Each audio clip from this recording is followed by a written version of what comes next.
Por la señal de la Santa Cruz de nuestros enemigos, líbranos, Señor Dios nuestro. En el nombre del Padre, y del Hijo, y del Espíritu Santo. Amén. Señor mío y Dios mío, creo firmemente que estás aquí, que me ves, que me oyes. Te adoro con profunda reverencia. Te pido perdón de mis pecados y gracia para hacer con fruto este rato de oración. Madre mía Inmaculada, San José mi Padre y Señor, Ángel de mi guarda, intercedan por mí. Casi todo en este tiempo de Pascua en general habla del pueblo sacerdotal, del pueblo de los bautizados en Cristo. La liturgia de la palabra, las lecturas que se proclaman, especialmente los domingos del tiempo de Pascua, pero también entre semana, son una larga catequesis, que de hecho hemos conservado algunas de ellas en los padres de la Iglesia, como San Cirilo de Jerusalén, llamadas catequesis mistagógicas, en las que se iba explicando a los neófitos, o sea, a quienes habían recibido el bautismo la noche del Sábado Santo, en la solemne vigilia pascual, se iba explicando, a estos neófitos su nueva identidad.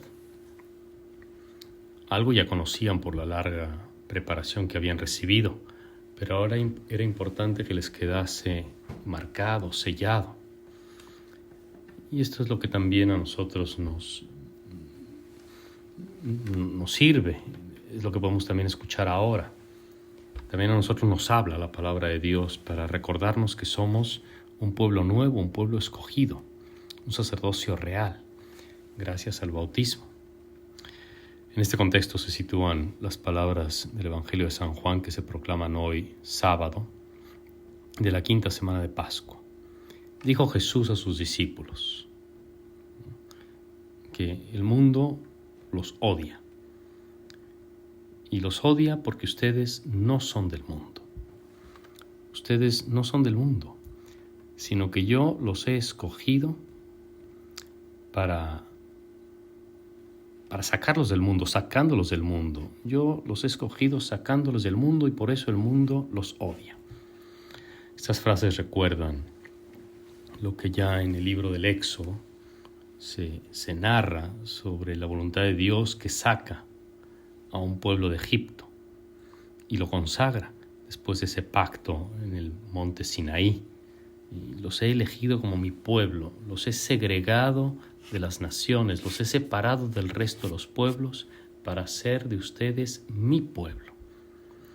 Aquello que sucedió en la época de Moisés es lo que ahora sucede con el nuevo pueblo de Dios, lo que ahora en Cristo sucede. Este pasaje que parece tan sencillo tiene un alcance poderosísimo. Es Cristo que les está diciendo a estos discípulos, que son su nuevo Israel, su nuevo pueblo, que los ha segregado, los ha sacado del resto de los hombres y mujeres para formarse un nuevo pueblo.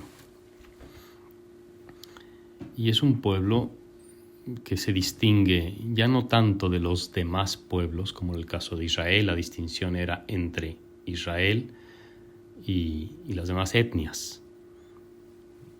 En cambio ahora la distinción es entre estos, los discípulos de Jesús, y el mundo. Sin lugar a dudas aquí la palabra mundo tiene una connotación totalmente negativa.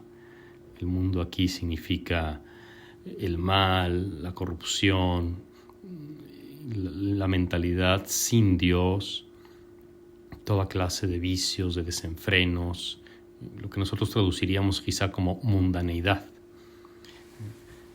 Y entonces las palabras quedarían traducidas así: si ustedes fueran mundanos, los mundanos los amarían como cosa suya, pero como ustedes no son mundanos, sino que yo los he sacado de la mundanidad, por eso los mundanos los odian.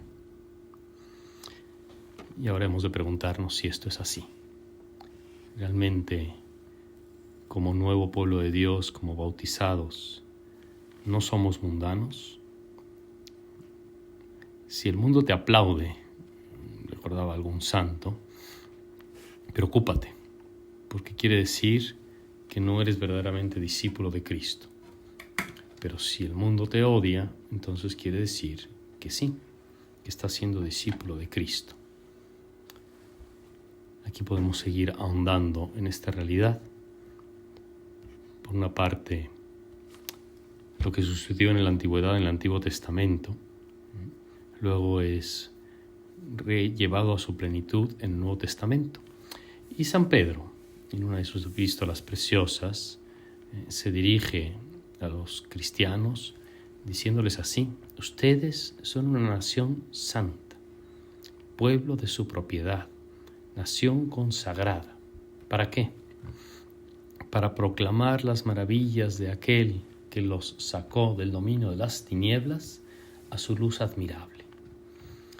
Ese mundo de las tinieblas es el mundo, la mundanidad, todo lo que pertenece a la oscuridad de Satanás, del demonio, mientras que la luz admirable es Cristo mismo.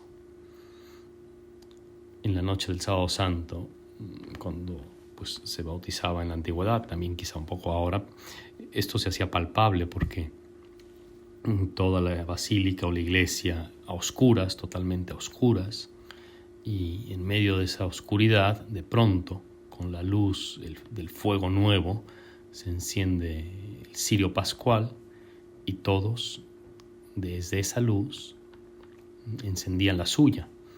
Y los catecúmenos, los que iban a ser bautizados, pasaban de la oscuridad en la que estaban, porque estaban en una zona aparte, y ya recién bautizados, entonces salían y se incorporaban a los iluminados, ¿no? A los que ya tenían su luz encendida.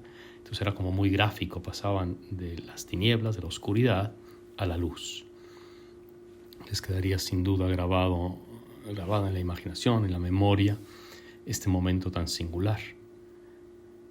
Y que luego venía reforzado por la túnica blanca, una vestidura blanca que había que conservar sin mancha hasta la vida eterna, como se nos dijo a nosotros seguramente el día de nuestro bautismo, o al menos se le dijo a nuestros padrinos, ¿no? Que nos ayudasen a conservar sin mancha esa túnica hasta la vida eterna. Qué increíble que la liturgia, ¿no? con su proclamación de la palabra, nos ayuda a vivir el misterio, a penetrar en el misterio de Cristo y en el misterio de su iglesia. Como en una especie de eco poético, los salmos repiten estas ideas y nos hablan de la luz de Cristo, que es contraria a la oscuridad. Es Jesucristo que nos ha sacado del mundo. Y el Salmo, que se proclama hoy, el Salmo 99, en uno de sus versos dice así: sepan que el Señor es Dios, que Él nos hizo y somos suyos, su pueblo y ovejas de su rebaño. No somos del mundo, somos propiedad de Dios y somos llamados pueblo suyo y rebaño suyo. De nuevo la imagen de los recién bautizados vestidos de blanco refuerza esta proclamación de la palabra. Son como ovejitas, son como borregos, los borregos de Cristo, y pertenecen al Señor. Y entonces el recién bautizado, el que llevaba unos pocos días de bautismo, estas 5 semanas, pues exultaría de alegría. Y desde luego que nuestro Señor, cuando les dice estas cosas a los discípulos, les aclara el sentido de lo que significa esto. El haber sido sacados de la mundanidad no es para ocupar un lugar de prestigio o de poder, sino todo lo contrario.